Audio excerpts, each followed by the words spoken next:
Eliane, não sei se eu falo boa noite, bom dia, a gente dá para fazer tudo junto, né? Oi. Oi é melhor. Oi, Eliane. Oi, bom dia. Realmente eu fui dormir às 5:30 da manhã, porque o debate foi até de madrugada e depois a gente continuou comentando o debate. E é muito longe, porque foi lá nos estúdios Globo, lá do Projac, em Jacarepaguá. Jacarepaguá. Então, realmente, 5:30 da manhã, estou assim, meio grogue. Não, e até desacelerar, né? É uma cobertura muito intensa, a cabeça também nem sempre obedece, né? Muito, muito cansada. Estou muito cansada, estamos todos muito cansados, mas foi muito bacana. O debate foi muito tenso. O debate foi assim, sabe? Primeiro, muita ansiedade antes, depois, muita tensão durante o debate. E foi curioso, porque o Jair Bolsonaro já chegou nos estúdios Globo, assim, sabe, muito já prometendo a que vinha, porque ele já chegou mal-humorado, já chegou atirando. E ele levou uma equipe que não deixava dúvidas de que ele ia para. Não estava ali para brincadeira, não, porque ele não levou, por exemplo, a Michelle, ele não levou nem o marqueteiro, não levou os generais, levou o Carluxo, o Carlos Bolsonaro, que é o filho 02, e que é o homem da pancadaria, né? O Carluxo gosta de briga, E levou o Padre né? Kelmon, né? Boa lembrança. O tal do padre que não é padre tumultuou o debate, teve bate-boca com Lula, etc. Mas o fato é o seguinte: Hum. esse debate teve algumas diferenças. Eu já vi muitos debates presidenciais, né, ao longo da minha longa carreira, e esse foi particularmente tenso, eu diria que foi o mais tenso desde 1989, quando o mesmo Lula, que está aí até hoje, e o Fernando Collor de Mello tiveram uma briga feia, né? Foi um ataque, né? Foi um debate de ataques. Ontem começou diferente, porque esses debates começam mais mornos e vão esquentando até vir a pancadaria. Ontem não. O Bolsonaro já começou com a pancadaria. O Bolsonaro começou já com. A gente tem uma expressão, né? Quatro patas. Ele começou já quente, já partiu para cima e puxou ali o cordão dos ataques na base da corrupção contra o ex-presidente Lula. A segunda diferença em relação aos debates é que todos os debates têm a mesma característica, em que todos os candidatos se unem contra um, e esse um é o presidente que disputa a reeleição, né? Foi assim com Fernando Henrique Cardoso, foi assim com Luiz Inácio Lula da Silva, foi assim com Dilma Rousseff, ou seja, a pancadaria o alvo da pancadaria é quem disputa a reeleição. Ontem não foi assim, né? O alvo da pancadaria geral foi o ex-presidente Lula. Por quê? Porque o Lula é o favorito. Então todas as baterias se viraram contra o Lula. Eu falo de Jair Bolsonaro, de Ciro Gomes, do tal linha auxiliar do Bolsonaro, que é o padre que não é padre, Kelman, a própria Soraya Tronic, o Luiz Felipe Dávila e a Simone Tebet, só que a Simone Tebet tem outro estilo. Ela é crítica, mas ela não parte para o ataque. E ela e o Ciro Gomes foram os únicos que apresentaram propostas, falaram de futuro, o que pretendem fazer, os seus planos, etc. Os outros ficaram ali nas pegadinhas e na troca de acusações, troca de, enfim, na pancadaria mesmo. O Lula foi muito pressionado por causa da corrupção.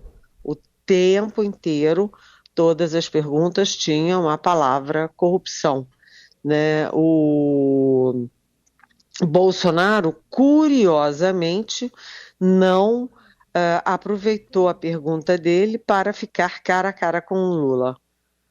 Na hora de escolher a quem ele ia perguntar, o Bolsonaro, podendo escolher o Lula, preferiu escolher a Tebet.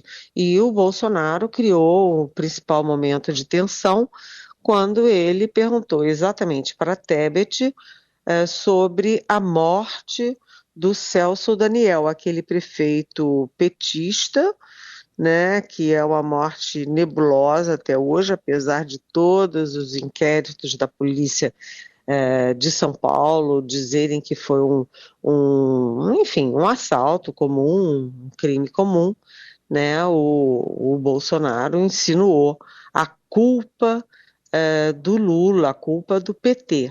Então esse foi um chamado golpe abaixo da cintura, mas ele usou isso mais para colher material para as redes sociais, para fustigar o Lula depois, para criar memes, do que propriamente no debate, porque a Simone Tebet respondeu muito bem, dizendo que ela não tinha nada a ver com isso, e o Lula respondeu que ele mesmo pediu para o Fernando Henrique Cardoso, então presidente da República, uma apuração séria, profunda. Ele lembrou que era muito amigo, gostava muito do Celso Daniel, que seria inclusive teria um papel importante na campanha dele. Enfim, o debate teve pouca proposição, muita guerra, muito ataque, mas do ponto de vista de conteúdo e forma, ninguém ganhou, né? Quem é que ganhou pontos ali? Quem é que mudou o destino da eleição? Ninguém. Ninguém perdeu tanto e ninguém ganhou tanto.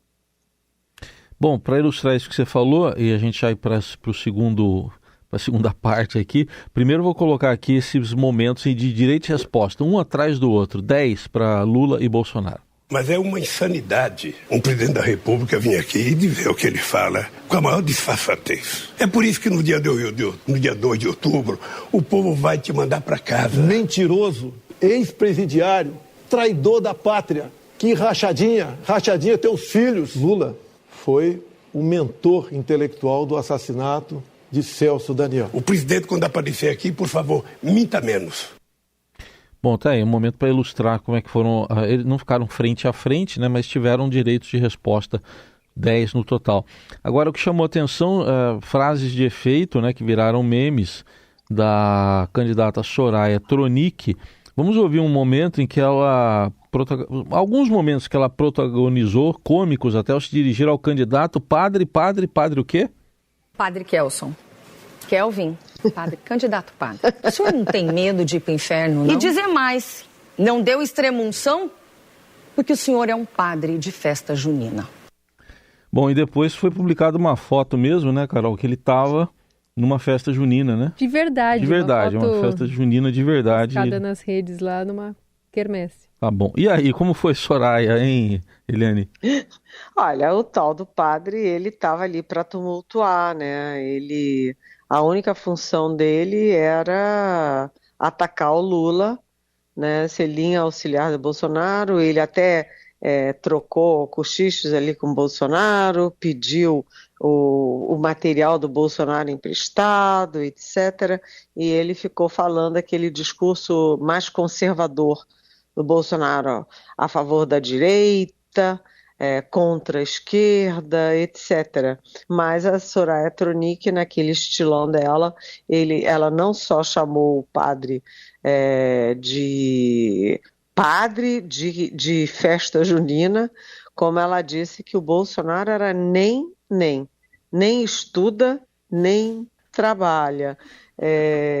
Mas ontem ela não ficou falando sozinha não, porque o Bolsonaro levou uma colinha dizendo que a Soraya Tronic, que foi, enfim, entrou para a política por causa do bolsonarismo, na onda bolsonarista, né, inclusive se elegeu da primeira vez pelo partido do Bolsonaro, que era o PSL, e aí ele levou uma colinha dizendo que, sim, a senhora só pensa em cargo, só quer saber de cargo, e a senhora me pediu, aí ele enumerou os cargos, né? E como eu não dei, aí a senhora se virou contra mim. Mas a Tronic disse que pediu sim, que teve os cargos sim, que isso é fazer política, que na política os aliados é que assumem os cargos, e o Bolsonaro aproveitou para fazer campanha, o que é proibido, né? Pedir votos, a lei eleitoral proíbe você pedir votos, e ele pediu votos para 3 candidatos, que eu não vou citar aqui, porque eu não,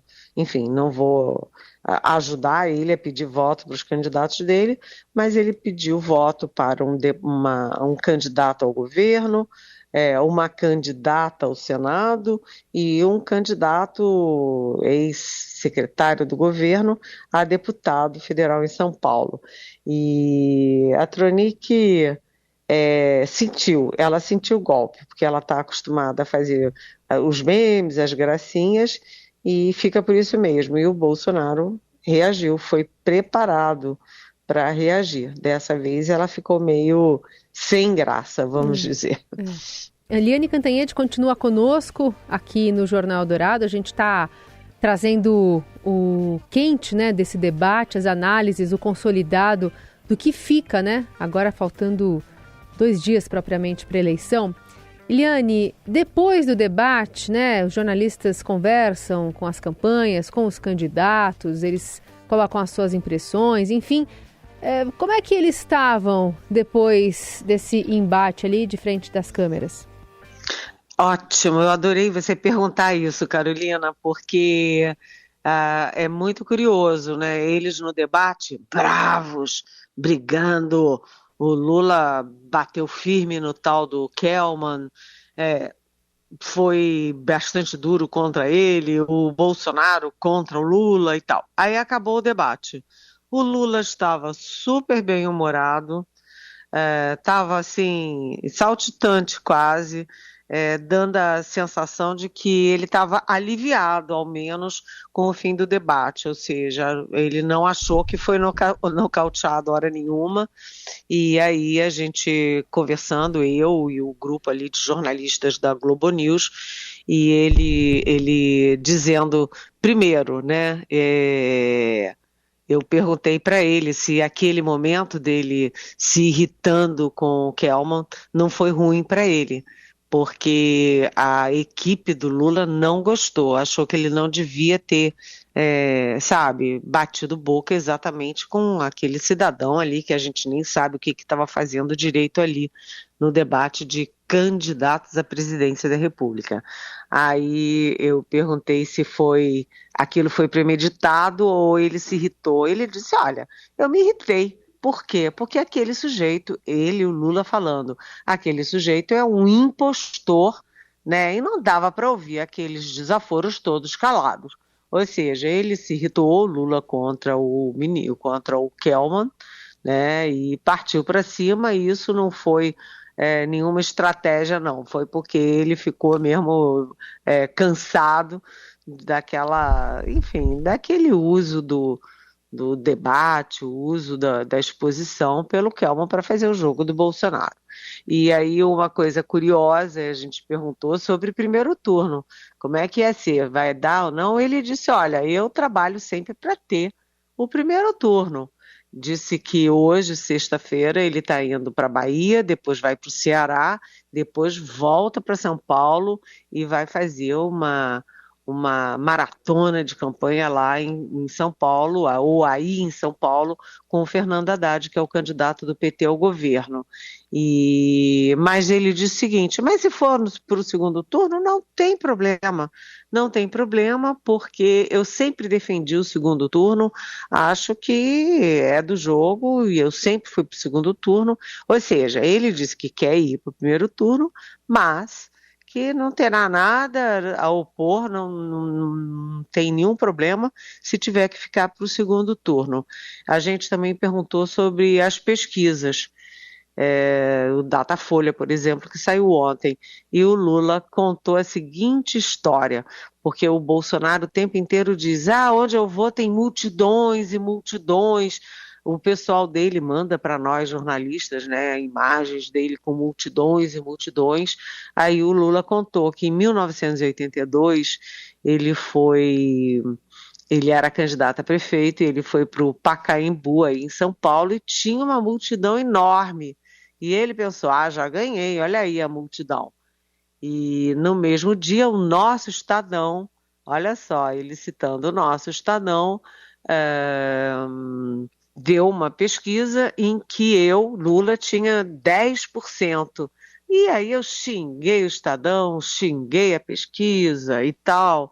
E no fim das contas veio o resultado das urnas e eu tive 10%. Ou seja, o Lula diz que pesquisa é assim, quando é a favor, todo mundo gosta, quando é contra, todo mundo é contra.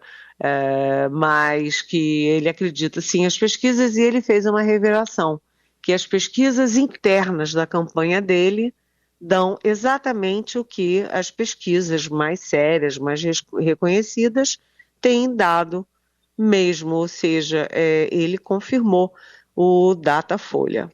E já o Bolsonaro, curiosamente, porque ele é sempre muito raivoso, ele estava super bem-humorado.